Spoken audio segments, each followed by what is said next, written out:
Hey guys, this is Jeremy. I thought I'd give you a quick video on how I root my cuttings. A lot of people have been asking since I've been posting pictures. I did a lot of the stuff that I normally do. I just kind of give you a layout of what I do. I've already kind of pre-planned a lot of this. So I have my cuttings. I trimmed off a little bit of the bottom. I put them in rooting hormone. I also wax the tops. I wax over the buds. I use paraffin wax. I put it in a little crock pot that I got at a flea market, and it heats it up. But I've already done that. If you don't know how to do that, I can make another video, but that's what I usually do. So you can see that that one might not be done actually.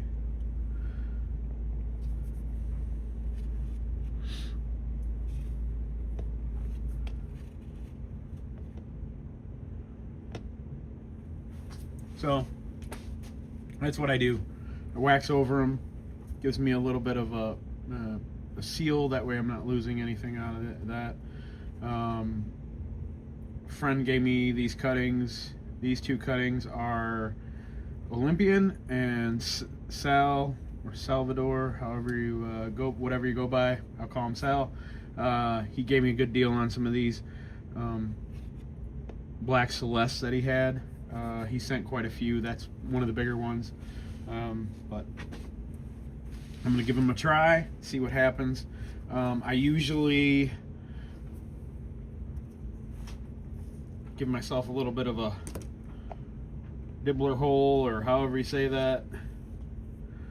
Put them in, and the way they go down in there without messing them up. That one needs to be a little bit bigger. So anyways, I've had the rooting hormone on for probably about 10 minutes now without sticking them in. So usually anywhere from 5 to 10 minutes is what I do when I let them sit. I'll go over what I do for my soil, or how I make it up is it's a paint mixing cup. It's just a bigger cup I had laying around.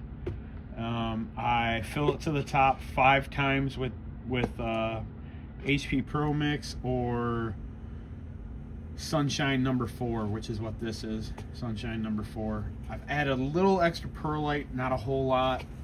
That was just because I had some. I don't usually do that, but I did.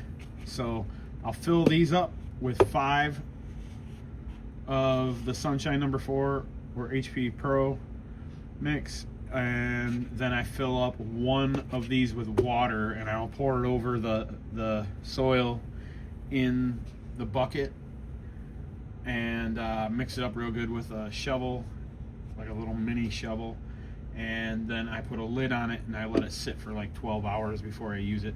Just do that so that it kind of condensates in there, or sweats, or whatever you want to call it, and make sure it's all moist, and then I'll mix it up again with the shovel each time I use it. So what I actually do is I'll use 15 of these, and then 15 of these in the bucket, and then 3 of these of water, and that fills a 5-gallon bucket almost all the way up. So I can do a lot of cuttings at once. So then I will just take the cuttings and I will put them in to the holes that I've made, and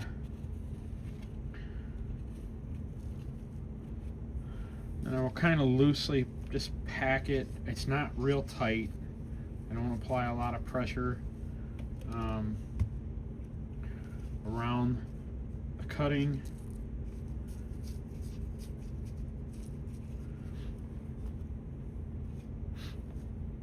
And then once that's done, I put my labels in, and how I label them is abbreviate what this is. So this is a Black Celeste, the date, and then I usually write on the back who it's from. So I'll put Sal. That way I know know who I got it from, the date. I'll slide that down in there so I can see it. Same with these. These were from my buddy Bill. Thank you, Bill. And I just do it so I can look and see what they are. Now, after I'm done with that, I take a bag. Get this stuff out of the way. Oh, also on the cups, I'll take my cuts. Now these are 20-ounce clear cups. I've been using tree pots a lot more lately, so this is for drainage when the time comes. You'll need it. So I've been using tree pots more lately just because they fit better in my grow tent. You can get more square tree pots together easier than rounds, so I don't usually use these to do it. I actually have a pair of small snips that I use, but it works. So you got the drainage holes, and you just take the cup, put it in the bag. This is a big bag, but I reuse them. They work great for the tree pots because it actually covers the whole tree pot. I'll show you one once I get there. And then either use a twist tie. I tend to use plant tape because I have a lot of it from other plants that I have, and I use it for tying them up. And then I will try to get below the top node and the wax. I kind of keep it at just below the wax where I tie it, or as close to the soil as possible, just because I do. And then I'll push all the air out like that, and then I'll put it on a heat mat in the dark at 78 degrees. So I'll do that to the rest of these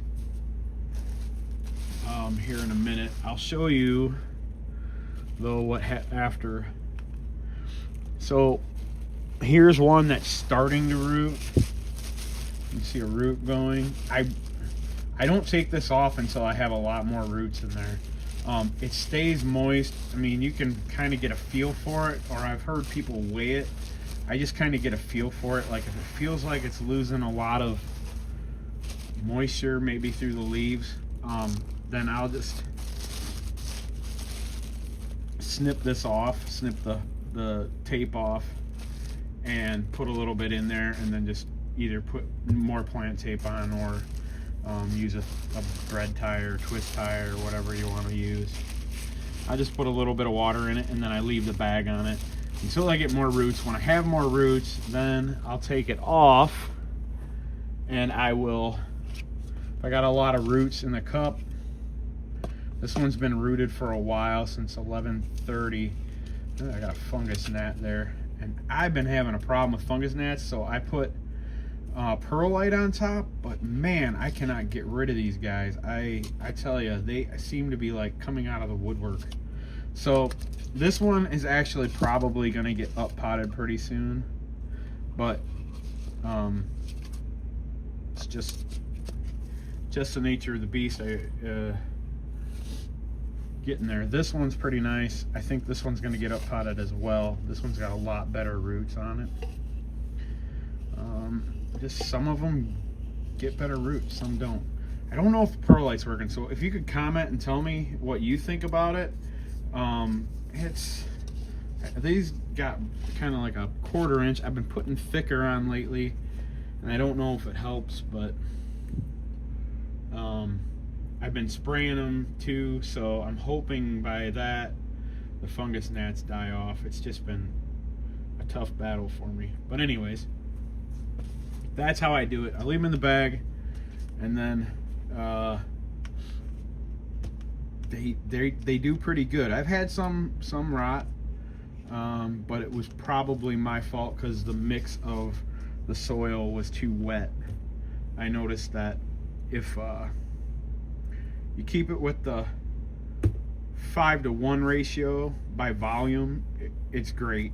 My buddy Bill, who's a fig guy, lives close to me. He's the one who told me about it, and he does them in tree pots.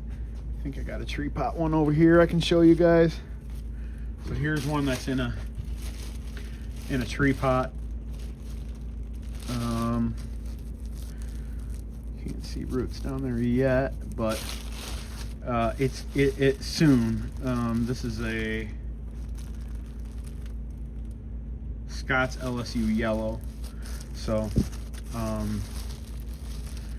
it's coming along. Once I see green, like more than just a little bud, or kind of like this one here. This one I just put on light. I'd keep them in the dark on the heat mat until I see light, and then I keep them on a heat mat under light when I see green. So something to think about, and that's it. I hope this helps you guys. It's done pretty good for me. I haven't had too many problems with it. I'll do a video of me making the soil so you can kind of see what that's about. And thanks for watching.